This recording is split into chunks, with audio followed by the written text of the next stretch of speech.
नाशिकमधील लक्ष्मी ज्वेलर्स सोने व चांदीचे उत्तम ठिकाण।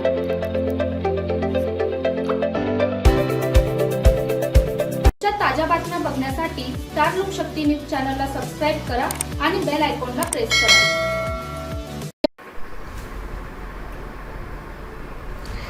नाशिक महानगरपालिका सार्वत्रिक निवडणूक 2025-2026च्या अनुषंगाने मतदार जनजागृती अभियानाअंतर्गत गोदावरी नदी किनारी रामकुंड येथे सायंकाळी 6 आयोजित गोदा आरतीच्या निमित्ताने उपस्थित हजारो भाविकांना मतदानाची प्रतिज्ञा देण्यात आली। मतदानाची टक्केवारी वाढवण्याच्या दृष्टीने राबवण्यात येत असलेल्या या अभिनव उपक्रमात गोदा आरतीसाठी मोठ्या संख्येने उपस्थित असलेल्या भाविकांनी उत्स्फूर्त सहभाग नोंदविला।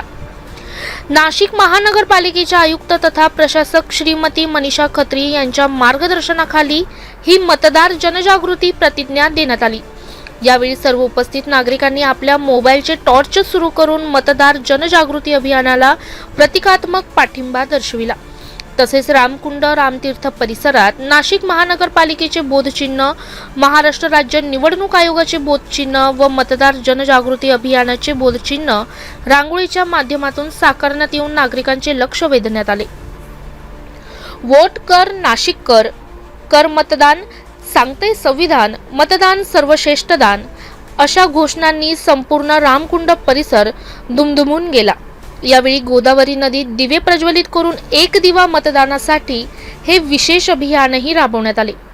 या कार्यक्रमास नाशिक महानगरपालिकेचे अतिरिक्त आयुक्त प्रदीप चौधरी, उपायुक्त लक्ष्मीकांत साताळकर, उपायुक्त श्रीमती संगीता नांदुरकर, शिक्षण अधिकारी डॉक्टर मीता चौधरी यांनी उपस्थित राहून मतदार प्रतिज्ञा घेतली। या प्रतिज्ञेचे वाचन जनसंपर्क अधिकारी योगेश कमोद यांनी केले व गोदा आरतीत सहभाग घेतला। रामतीर्थ गोदावरी सेवा समितीच्या पदाधिकाऱ्यांनीही उपस्थित नाशिककरांना प्रत्येक नागरिकाने मतदान करण्याचे आवाहन केले। मतदानाचे महत्त्व अधोरेखित करताना लोकशाही अधिक बळकट करण्यासाठी नाशिक महानगरपालिकेच्या वतीने राबवण्यात येणारे असे प्रभावी व नाविन्यपूर्ण उपक्रम मतदारांमध्ये जनजागृती निर्माण करून मतदानाची टक्केवारी वाढवण्यास निश्चितच बळकटी देतील असा विश्वास अतिरिक्त आयुक्त प्रदीप चौधरी यांनी यावेळी व्यक्त केला। ब्युरो रिपोर्ट रणजित झापर्डेसह स्टार लोकशक्ती न्यूज नाशिक।